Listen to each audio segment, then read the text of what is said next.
میرے بھائیوں، اس کائنات میں موجود حسن کے بادشاہ یوسف علیہ السلام کی روح کب اور کیسے قبض کی گئی؟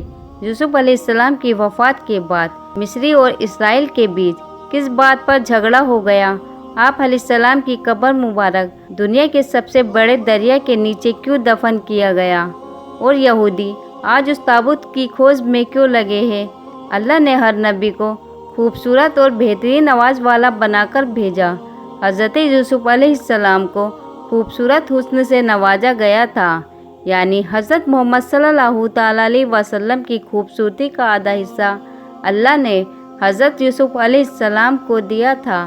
یوسف علیہ السلام کا قصہ قرآن مجید میں موجود سب سے لمبا قصہ ہے کہ کس طرح سوتیلے بھائیوں نے آپ کو جلن کی وجہ سے کنویں میں پھینک دیا، آپ کو مصر کے بازار میں غلام کے طور پر بیچ دیا گیا، اور عزیزوں مصر کی بیوی نے آپ کو جیل میں قید کروا دیا۔ لیکن ان ساری مصیبت، پریشانیوں اور آزمائش کے باوجود حضرت یوسف علیہ السلام ایک دن مصر کے طاقتور بادشاہ بن گئے۔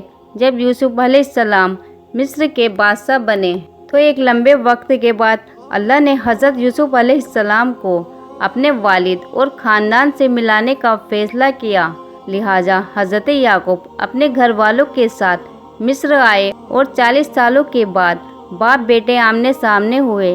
دونوں کا دل تڑپ اٹھا اور دونوں دیر تک ایک دوسرے کے گلے لگ کر خوب روتے رہے۔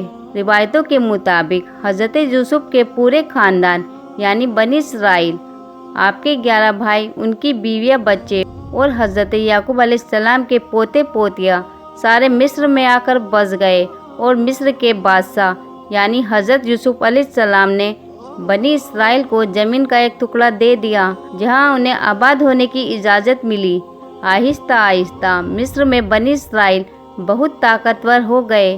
حکومت پد سے لے کر ویاپار اور سیاست میں بھی اسرائیل نے حصہ لینا شروع کر دیا۔ جب حضرت یوسف علیہ السلام کی عمر 100 سال کی ہوئی اور حضرت یعقوب علیہ السلام 147 سال کے ہوئے تو اللہ کا حکم ہوا کہ حضرت یعقوب علیہ السلام کی روح قبض کر لی جائے، لہٰذا ملک الموت نے حضرت یعقوب علیہ السلام کی روح قبض کر لی۔ جب اپنے والد کی وفات کی خبر حضرت یوسف کو ملی تو اپنے سر سے تاج اتار کر پھینک دیا اور ان کے بدن پر جو ریشمی لباس یعنی کپڑا تھا اسے پھاڑ دیا، اور بے چین ہو کر دوڑتے ہوئے اپنے والد کے جنازے پر پہنچے۔ یوسف علیہ السلام باپ کے جنازے کو دیکھ کر بہت زیادہ رونے لگے اور روتے ہوئے آسمان کی طرف دیکھا۔ اچانک آسمان کے دروازے کھل گئے اور انبیاء کی روحیں اور فرشتے حضرت یعقوب علیہ السلام کے جنازے کی طرف آئے۔ انہوں نے حضرت یعقوب کے جنازے کو نور سے غسل دیا اور انہیں بیت المقدس میں دفن کیا۔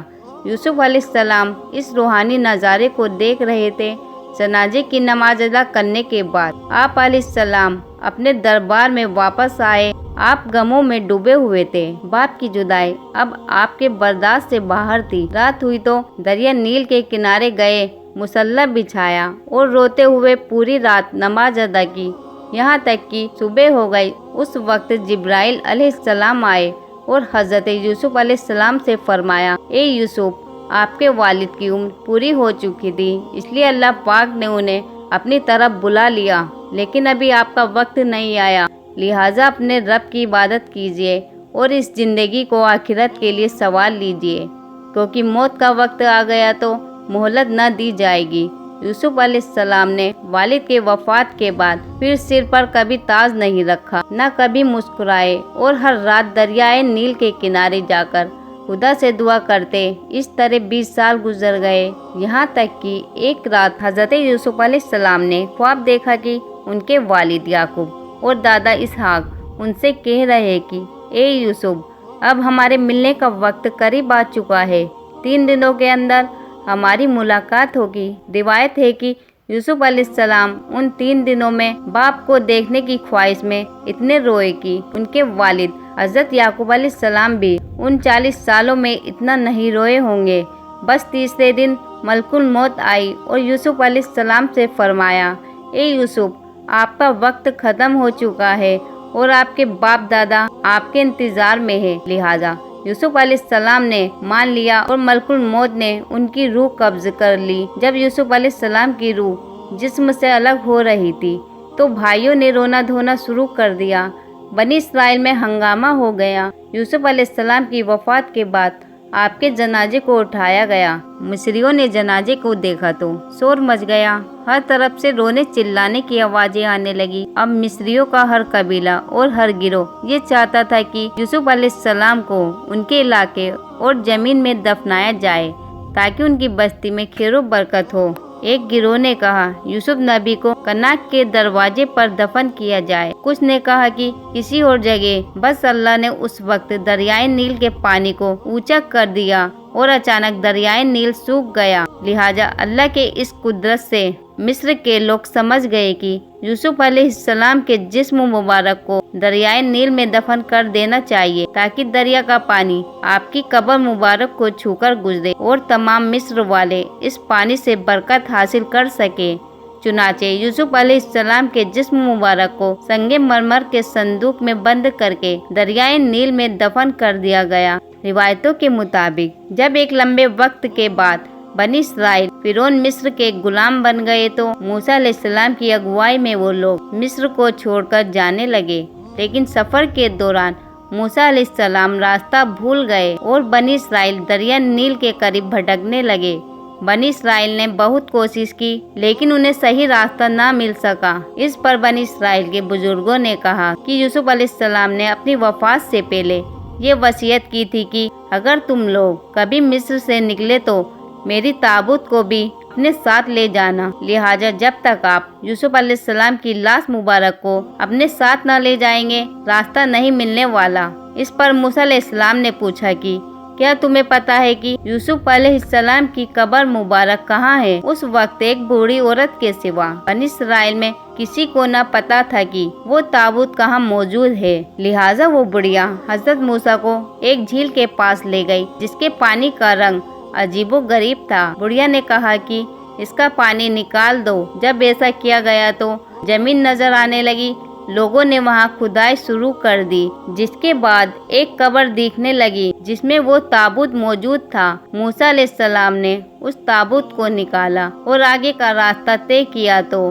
آپ کو راستہ مل گیا اور آپ اس تابوت کی برکت سے بیت المقدس پہنچ گئے۔ موسیٰ علیہ السلام نے فلسطین پہنچ کر اس تابوت کو کسی خفیہ جگہ پر دفن کر دیا۔ اس واقعے کا ذکر قرآن پاک میں عہد نامک کتاب یشوع میں موجود ہے۔ اسی طرح یہودیوں کی ایک مقدس کتاب جینیسس رمبا میں بھی اس قصے کا ذکر آیا ہے۔ موسیٰ علیہ السلام نے اس تابوت کو لوگوں سے چھپا کر کسی خفیہ جگہ پر کیوں دفن کیا، اس کا علم صرف اللہ کو ہی ہے اور اس کے پیچھے کیا حکمت چھپی ہے یہ کوئی نہیں جانتا۔ چین کی پچھم کنارے پر ایک شہر آباد ہے جس کا نام نابلس ہے۔ نابلس میں واقع ایبل پہاڑی کے قریب ایک جگہ ایسی ہے جس پر 50 سالوں سے اسرائیل یہودیوں اور فلسطین مسلمانوں کے بیچ ایک جنگ چھڑی ہے۔ یہودیوں کے مطابق نابلس کے اس جگہ کو جسے وہ مقام یوسف کہتے ہیں ایک مقدس جگہ ہے جہاں یوسف علیہ السلام کا مزار ہے۔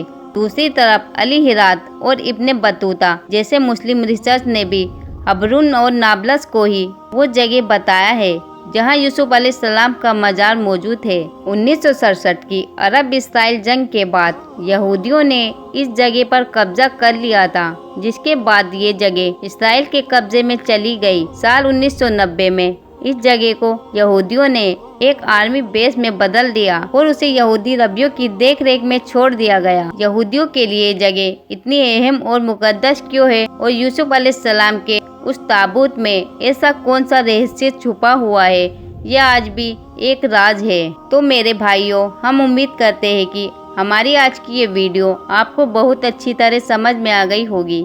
ویڈیو سمجھ میں آنے کی صورت میں کمنٹ باکس میں اپنی رائے کا اظہار کیجیے، اور اگر ویڈیو پسند آئی ہو تو اسے لائک کرتے ہوئے اپنے کچھ رشتہ داروں میں ضرور شیئر کیجیے گا تاکہ ان تک بھی یہ ویڈیو پہنچ سکے۔ تو ملیں گے انشاءاللہ تعالی آپ سے پھر نئی ویڈیو کے ساتھ۔ تب تک کے لیے آپ اپنا اور اپنوں کا بہت زیادہ خیال رکھیے۔ اللہ حافظ۔